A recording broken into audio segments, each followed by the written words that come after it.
Ça nous est tous déjà arrivé d'avoir un segfault, la fameuse erreur de segmentation. Et même si on comprend qu'on a fait quelque chose qui ne va pas avec la mémoire, on n'a aucune idée de comment débug ça et comment être capable de comprendre. On est bloqué face à ce message. Pour tous les développeurs qui ont déjà fait du C ou du C++, on a dû se coltiner cette erreur pendant des années, plusieurs dizaines, centaines, voire milliers de fois. Aujourd'hui, on prend quelques minutes pour vous expliquer le segfault.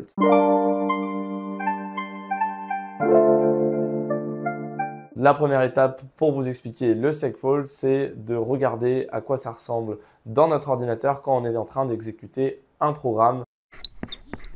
C'est notre processeur, c'est notre unité de calcul. Évidemment, votre processeur, votre unité de calcul, elle interagit avec votre processus qui est chargé dans la RAM. Quand vous programmez en C ou en C++, vous utilisez des pointeurs, vous travaillez avec la mémoire et vous utilisez donc des adresses qui sont l'endroit où se situe chaque case, en fait chaque cellule de votre mémoire vive. Et donc, si vous utilisez la mauvaise adresse, potentiellement, ça allait empiéter sur une zone qui n'est pas à vous, puisque vous aviez plusieurs processus chargés dans la mémoire vive en même temps. Et donc, si vous utilisiez ou vous changez la cellule d'un autre programme, en fait, vous pouviez complètement modifier l'autre programme, ce qui est complètement insensé. Et donc, c'est ça qui pouvait nous créer des erreurs de segmentation. En fait, historiquement, votre ordinateur, votre système d'exploitation se chargeait de segmenter la mémoire et donc en fait de la séparer en plusieurs parties logiques. Si effectivement vous décidiez d'accéder à une case qui est trop loin dans votre mémoire vive, une case en fait qui n'existe pas, vous déclenchiez une erreur de segmentation. Mais heureusement, aujourd'hui, tout ça a changé grâce à une petite unité que les gens ne connaissent pas trop qui s'appelle le MMU.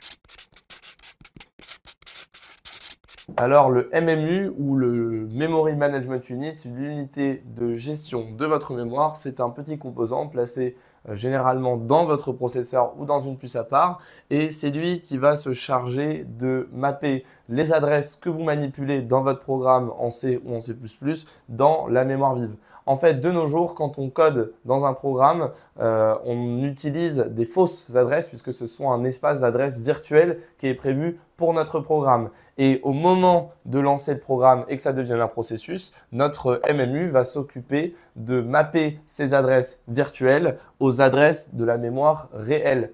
Et donc, grâce au MMU qui vient interagir sur les adresses de la mémoire directement, on peut savoir beaucoup plus facilement quand il y a une erreur de segmentation de la mémoire. Alors d'ailleurs, vous aurez remarqué que ce n'est plus vraiment une erreur de segmentation puisque de nos jours, on a le MMU, mais on a gardé le terme. Un segfault, ça va donc constituer à un accès illégal de la mémoire. Si vous utilisez de la mémoire d'un autre programme, de la mémoire qui n'est pas à vous, le MMU va le détecter puisque le MMU est tout simplement conscient de tous les espaces mémoire alloués pour chaque programme. Et donc, avant de faire la bêtise de le charger dans la mémoire réelle et de vous laisser faire cette instruction, le MMU va tout de suite le détecter. Ça va envoyer une instruction au CPU, au processeur de abort, c'est-à-dire en fait d'arrêter et de couper le programme pour pas qu'il y ait d'erreur. Et en fait, c'est ce signal d'erreur que vous recevez dans votre terminal quand vous voyez la fameuse segmentation fault core dump. Donc, à chaque moment où vous essayez de lire trop loin dans un tableau, que vous avez peut-être oublié de mettre un backslash 0 dans une chaîne de caractères, que vous déréférencez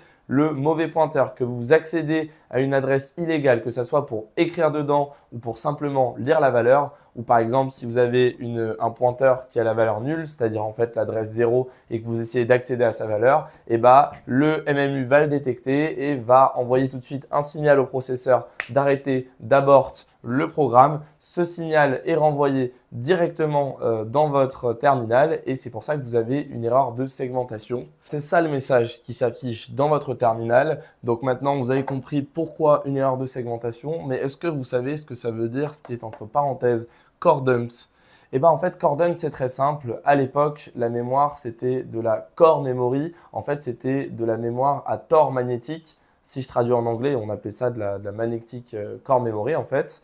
Et donc, quand on parlait de mémoire, on parlait de core directement. Et donc, un truc génial avec les core dumps, c'est qu'en fait, ça veut dire que le processeur s'est occupé d'afficher, de dump, en fait, de nous garder le statut du corps, du cœur, de la mémoire. Donc, en fait, ce qui se passe quand j'ai un core dump, c'est qu'il y a toute une partie de ma RAM qui est en fait la zone de la RAM où il y avait mon processus, qui va être gardé avec les valeurs des registres du processeur, les valeurs de la mémoire, de vos variables, etc. Tout ça, c'est sauvegardé quelque part dans un fichier, ce qui veut donc dire que vous pouvez accéder à ce core dump, vous pouvez le lire, vous pouvez débugger et ça va nous permettre et ça va permettre à tous les développeurs de débugger ce qui se passe quand ils ont un segfault. Il ne reste plus pour vous qu'à utiliser les bons outils de débugage, mais ça, on le verra dans une prochaine vidéo.